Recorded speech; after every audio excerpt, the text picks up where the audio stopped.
preacher by day and a jazz musician by night. In this modern era, religion and its hold on us as a technological audience has weakened. In Christianity, many followers struggle to resist the rise of new temptations, theories, ideologies, and idols that try to replace God. But I'm on a mission to understand how TJ not only stays faithful, but also reconciles his two juxtaposing lives. Music has been a part of my life for a very long time.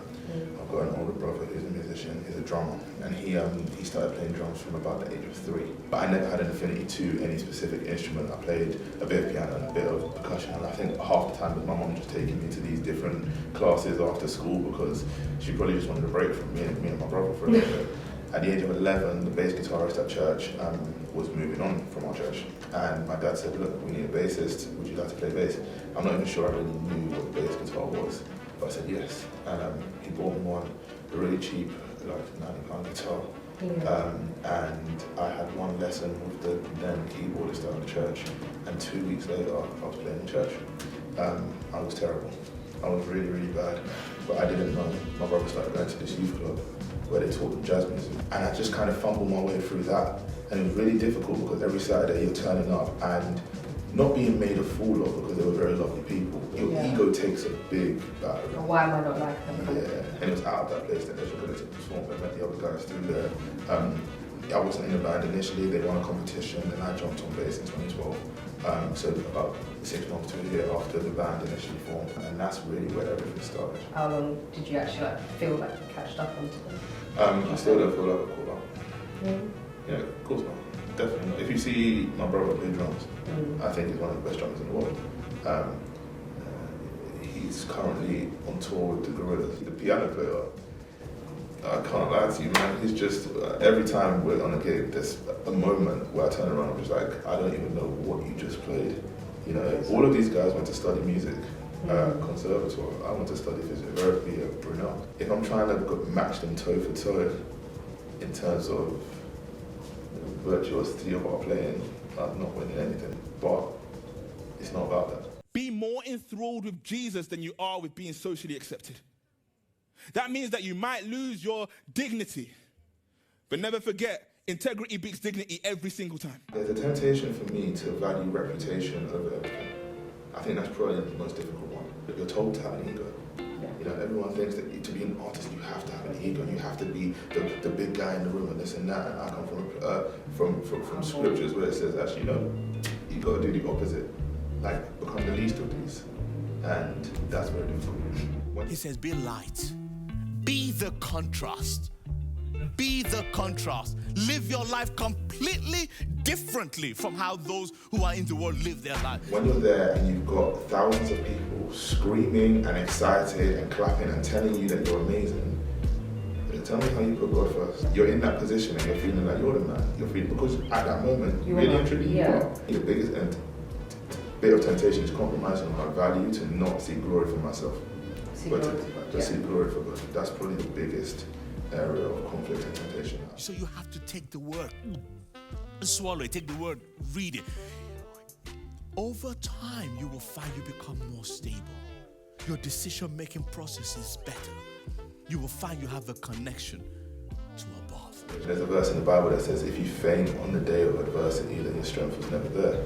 And I take that very seriously. And I heard this line, which is amazing. It says that the devil doesn't have to persuade you to say no to God in order for you to disobey him. He simply has to trick you into saying yes, but not yet. When it comes to like the biggest conflicts, I don't think, most people think it's going to be like, oh, a girl tried to do X, Y, and Z with you, or someone tries to give you cocaine or something like that, which, yeah, those things happen, cool. But for me, the biggest area of conflict is actually in the simple issue of compromise. So little things like, I like to pray before gigs. I don't like to get drunk. I don't like to, I don't like to speak to people in a certain kind of way. I don't like to overpromise. When it comes to your own personal values, as soon as you compromise on what you know is right, that is a complete U-turn to your calling. Before saying yes to everything, before following the crowd, before accepting certain things, consider your ways. When you say yes to so many things, you're saying no to other things. And you know the first thing you end up saying no to? It's God. It doesn't sound like you're saying no to God right there, but the reason you said no to God is because you said yes somewhere else without considering him in it. What do you do day to day that you would define as worship? So worship is the lifestyle of putting God first. Being a Christian means that your whole entire life, everything from top to bottom, belongs to God. Worship has to be conscious. It's a lifestyle, it's a choice, it's a conscious decision that you have to make ongoingly. And it's an attitude, it's a heart posture, not so much an action. It's very much the way that you approach and do that thing that you're doing. What God is saying, simply doing something is not enough. He needs your heart. He wants your heart. The first time the word worship is used in the Bible is in a really famous story about Abraham, where he's asked to sacrifice his son. It's a really crazy story. And when you read it, and he says, in that moment, me and the boy are going to go over there and worship. And he knew what was about to happen. Abraham? Yeah, Abraham. He knew what was about to happen. And of course, he doesn't sacrifice his son. The Lord steps in and just like, no, you don't have, And that is the first time the word worship's used. And what was that? It was him willing to give up the thing that was most important to him. So if we adopt that practice today as what is worship, is what's the most important thing in my life? And am I willing to lay that down for the surpassing wealth of knowing Jesus? That's what worship is. Christianity is a way of death before it's a way of life. It's what you give up that lets me know your maturity, not what you're still holding on to. Would you say that being like preaching as well, has that made life for you harder or easier? Much harder. Preaching is not easy if you care. Because what's very easy is doing a motivational speech or an inspirational dialogue every Sunday. That's very easy. But preaching it takes it one step further, where you're not just motivating people, but you're speaking into people's lives. To speak into people's lives, you have to care about people's lives. And my dad brought us up, me and my brother. He always would say this. He would always say, God first, family second, church third. This is what the Bible has called us to be to our fellow brothers and sisters. You know why? Because unity matters. We are stronger together than we are when we're apart. And then when you're preaching, I don't want to be hypocritical. So I'm preaching stuff that I have to hold myself accountable to. And so if I'm preaching to preach on, like the last preach I preached was on endurance, I was preaching that from a tough season. Yeah. And so that's very difficult. It's a lot easier when you're not preaching and you're not at the front. People don't expect you to be strong. Yeah, a lot easier. Often we talk about the presence of God. I want the presence. I want your presence here. We always think of in context of worship. That was only one half of it. The other half of his presence is when you go doing what he told you to do. Underpinning characteristics of leading a good Christian life, I would say, we've talked about it already, but humility.